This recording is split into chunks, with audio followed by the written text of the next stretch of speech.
नमस्कार, मी मुंबईची मुलगी। आज तुम्हाला मी मुंबईतल्या एका अशा ठिकाणी घेऊन आली आहे जे ठिकाण लवकरच नेस्तनाबूत होणार आहे। होय, 5 ते 6 दिवसात या ठिकाणी तुम्हाला येता येणार नाही, त्याच्यामुळे या ठिकाणाला लवकरात लवकर भेट द्या।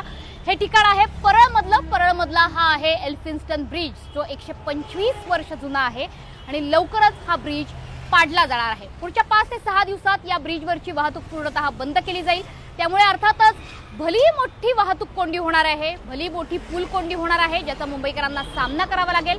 हा पहिला पूल नाहीये जो बंद केला जातोय किंवा जो पाडला जातोय, मात्र या पुलाचं आगळं वेगळं ऐतिहासिक असं महत्त्व आहे। हे महत्त्व माझ्या शेजारी बघायला मिळत आहे। या पुलाच्या बांधकामाच्या ठिकाणी एक माइलस्टोन आहे, जो आपल्याला दर्शवतोय की हा पूल ब्रिटिशांनी बांधलाय 1913 साली।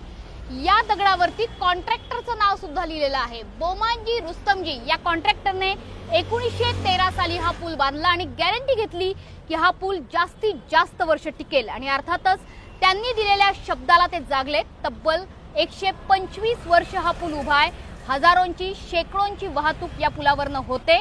खरं तर या बोमांजी रुस्तमजी कॉन्ट्रॅक्टरचं अभिनंदन करायला हवं। त्यांचा मोठा सत्कार समारंभही ते हयात असते आज तर करता आला असता, कारण कॉन्ट्रॅक्टरच्या लौकिकाला न साजणारी गोष्ट त्यांनी त्या काळात केली, कारण हा पूल शेकडो वर्ष टिकलेला आहे। अर्थातच हा पूल पाडून या ठिकाणी वरळी शिवडी प्रकल्पासाठी एक वेगळा मोठा कनेक्टर उभारला जातोय, तिथे एक डबल डेकर ब्रिज उभारला जाईल। माझ्या मागे रेल्वे स्टेशन आहे आणि त्या रेल्वे स्टेशनच्या वरून पादचाऱ्यांना जाण्यासाठीचा हा पूल बांधण्यात आलेला होता। त्यासोबतच वाहतुकीसाठी एक महत्त्वाचा पूल होता, मात्र आता हा पूल अस्तित्वात राहणार नाही। या ठिकाणी डबल डेकर ब्रिज येणार आहे।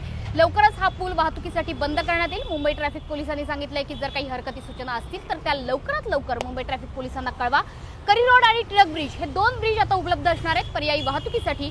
मात्र मुंबईच्या इतिहासात ही सुद्धा एक पहिली मोठी गोष्ट होते ज्यावेळी तुमच्या सूचना हरकती मागवल्या जातात। त्याच्यामुळे एल्फिन्स्टन ब्रिजला भेट द्यायला आणि सूचना हरकती कळवायला अजिबात विसरू नका। नमस्कार।